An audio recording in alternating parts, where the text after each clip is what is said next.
sáng này các bạn ạ. Tối qua mình nằm ở đây lạnh lắm.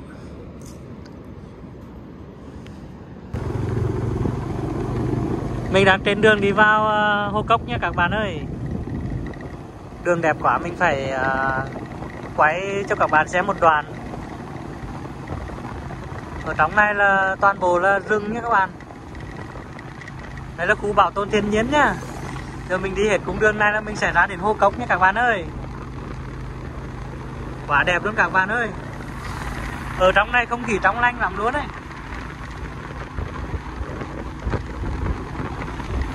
Còn khoảng 5 phút nữa là mình vào tới Hồ Cốc đấy các bạn ạ.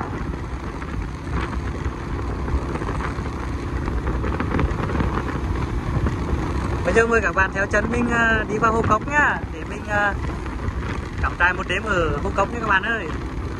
Mình tới nơi rồi nha các bạn ơi. Biển hôm nay cũng khá đẹp nhé. Mình sẽ quay một vòng cho các bạn ngắm biển Hồ Cốc ở Vũng Tàu nhé.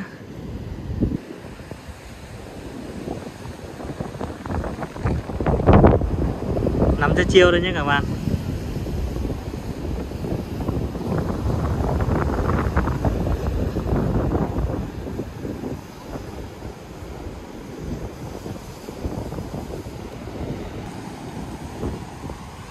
Chắc là tối nay mình sẽ cắm lều ở ngay đây nhé các bạn.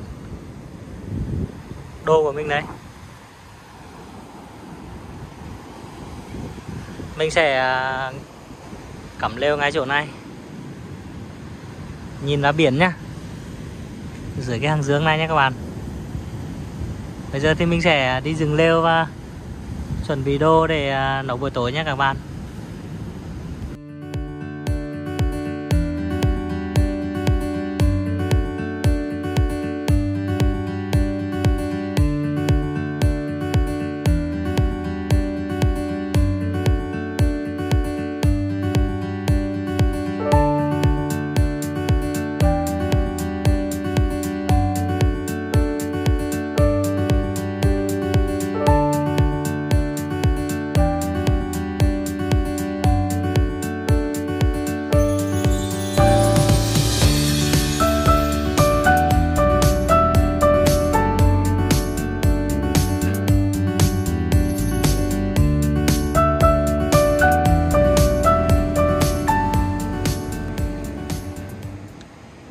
Vậy là mình đã dừng xong lều rồi các bạn ạ.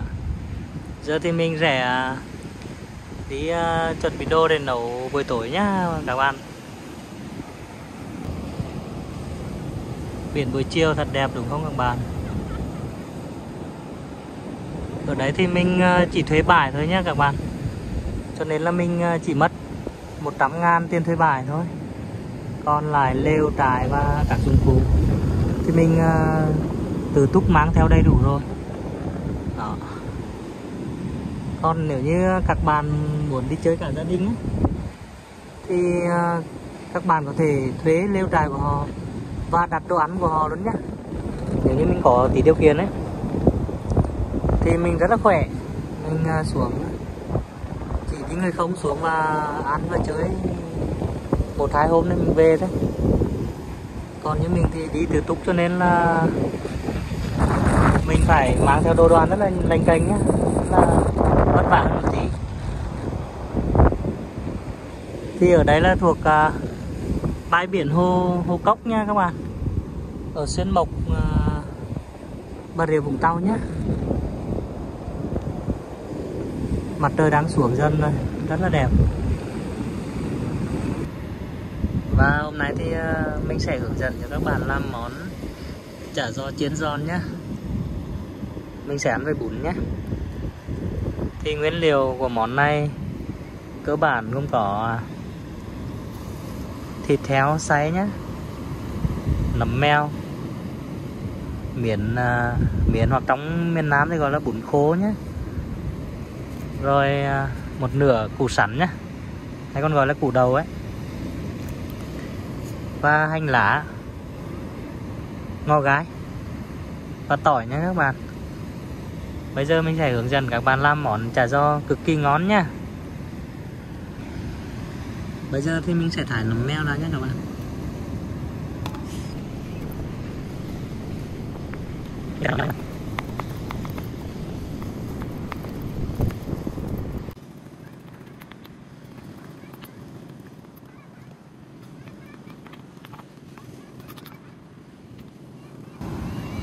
Tiếp đến mình sẽ thải củ đầu nhé.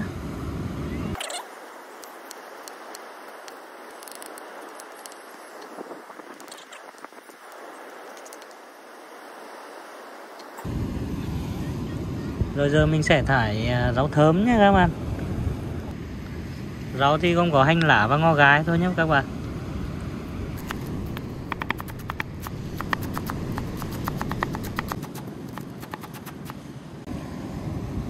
Và cuối cùng mình sẽ băm tỏi ra nữa là được các bạn. Sau đó thì mình sẽ trộn tất cả các cái nguyên liệu này lại với nhau nhé.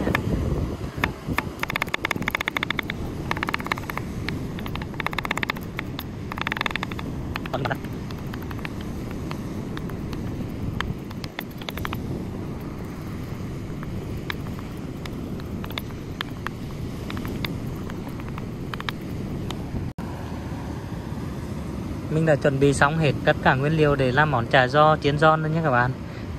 Bây giờ thì mình sẽ trộn tất cả các cái nguyên liệu này lại với nhau vào trong cái chảo, cái nồi này nhé. Sau đó mình thêm gia vị và bắt đầu mình cuốn chả giò để chiên nha các bạn. Mình sẽ trộn các nguyên liệu lại với nhau nhé. Thịt héo xay, nấm mèo, củ sắn hay còn gọi là củ đầu nhé, và tỏi, ngò gai và hành hóa nhé các bạn.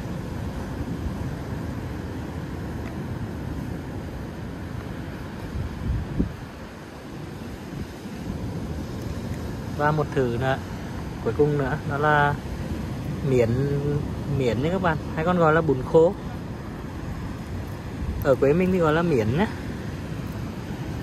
Mình sẽ bẻ vào đấy.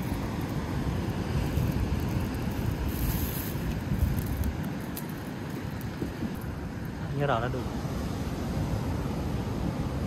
Các bạn nếm vào một tí bột ngọt nhé. Mình bỏ chút xíu thôi, tại vì tí nữa mình sẽ làm nước mắm để chấm ấy. Một xíu thôi cho nó có cái vị một tí trong cái chả ấy. Tí nữa mình ăn với bún thì mình sẽ làm nước mắm ấy. Mình sẽ chấm nữa. Xí muối nhá. Mình có chuẩn bị một chiếc bao tay đấy rồi nhé các bạn. Bây giờ mình sẽ mang bao tay vào và mình bóp nhuyễn trộn đều những cái nguyên liệu của mình lại nhé các bạn.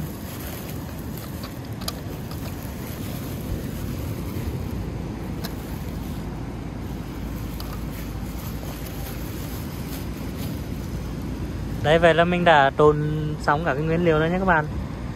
Bây giờ thì mình sẽ gói chả giò để chiên nhá.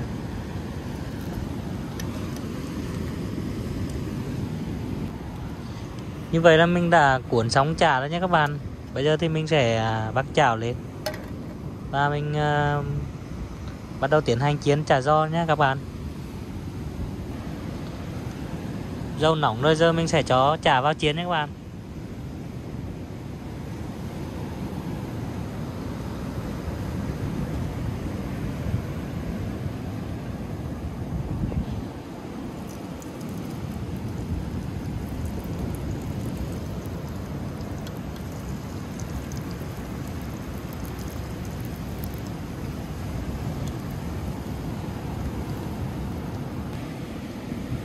Chả chín rồi nhé các bạn, mình phải cho chả ra nhé.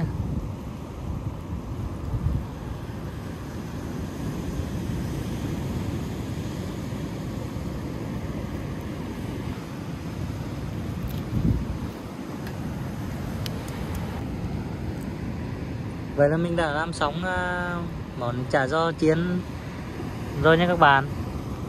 Bây giờ thì mình sẽ đi làm nước chấm nhé các bạn.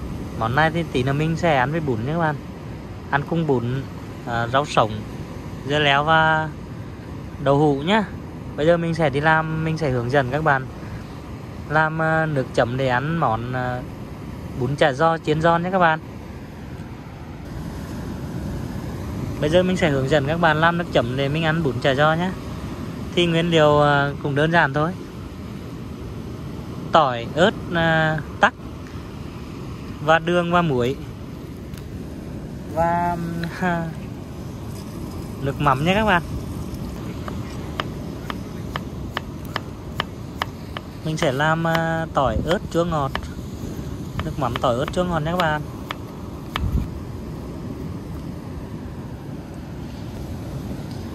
Mình băm xong tỏi đấy nhá. Bây giờ mình sẽ thải tắc và băm ớt nhé các bạn.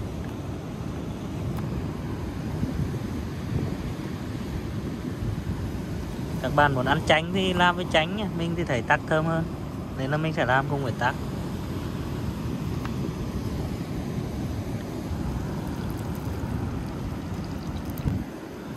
Mình đã băm xong tỏi và ớt rồi nhé các bạn. Bây giờ mình sẽ hướng dẫn cho các bạn làm nước chấm đen bún nhá.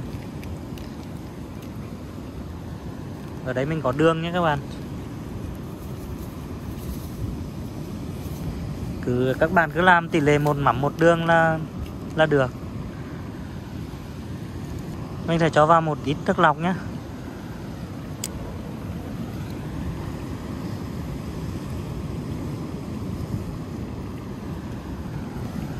Bây giờ mình sẽ vắt tắc vào nhé các bạn.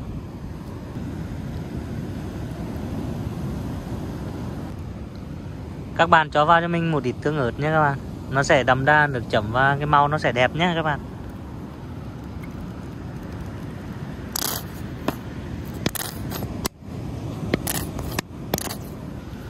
Bỏ vào một tí muối nhé các bạn. Xíu thôi. Bây giờ mình sẽ quay cái hỗn hợp này lên cho nó tán đường nhé các bạn. Mình đánh cho nó tán đường ra nhé. Bây giờ thì mình sẽ cho nước mắm vào nhé các bạn.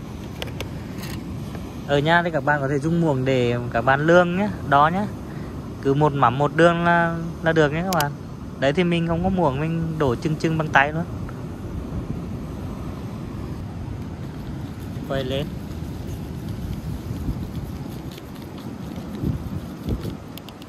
Giờ thì các bạn cho tỏi và ớt vào là xong nhé các bạn.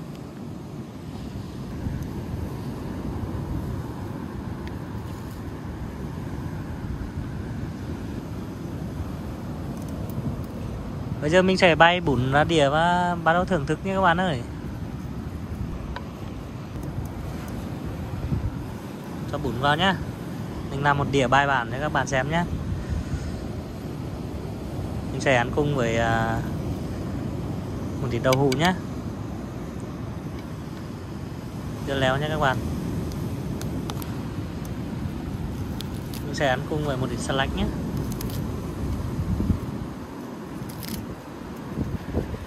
Một ít rau húng nhé các bạn. Đấy. Mình sẽ thải ra nhé. Các bạn nghe này. Cái tiếng báo giòn luôn á.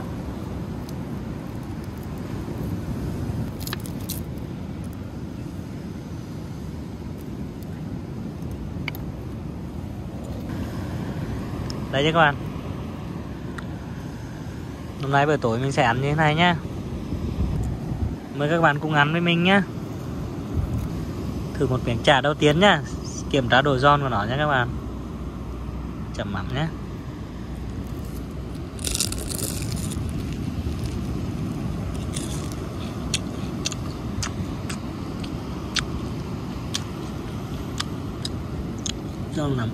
Giòn lắm các bạn ơi.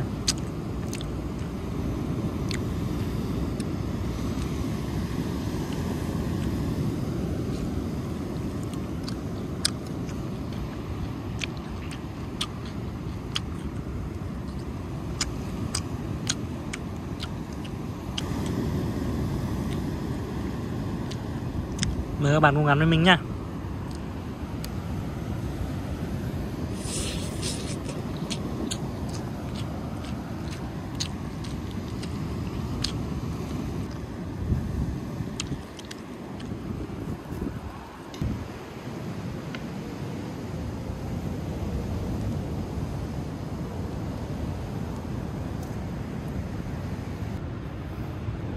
Mình ăn uống xong bây giờ mình sẽ chuẩn bị đi ngủ nhé các bạn. Đêm nay thì gió biển thổi mạnh, chắc cũng lạnh đấy. Nhưng mà mình có túi ngủ này thì chắc cũng không sao cả.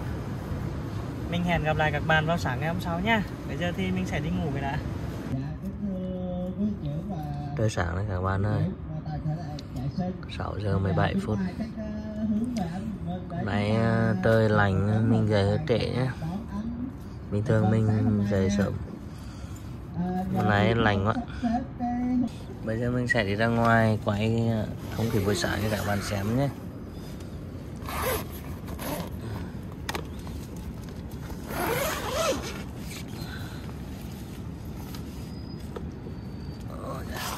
Sáng này các bạn này, ở đằng trước lều mình có một đoàn đi chơi tem building nha các bạn. Mình thì giờ mình ngủ dậy tại vì tối qua lạnh lắm các bạn ơi.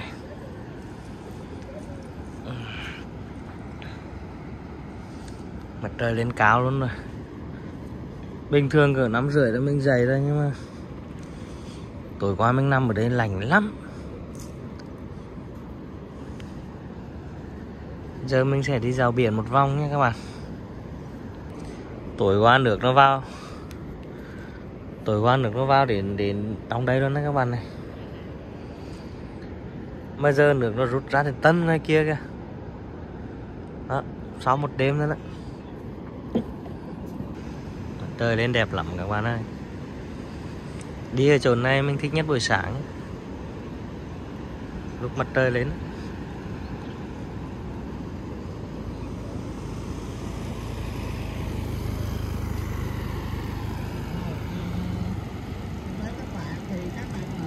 Chúng ta lên, chúng ta chỉ đứng đây thôi. Các bạn nữ chúng ta lên hàng tàu và các bạn nam chúng ta đứng hàng phía sau. Rồi, các bạn nữ bước lên trên. Bình minh thật là đẹp phải không các bạn? Mình đứng 2 hàng thôi các bạn, một hàng nữ và một hàng nam. Hàng nữ thì chúng ta đứng hàng đầu tiên.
Mình thu dọn xong đồ đạc rồi nhé các bạn.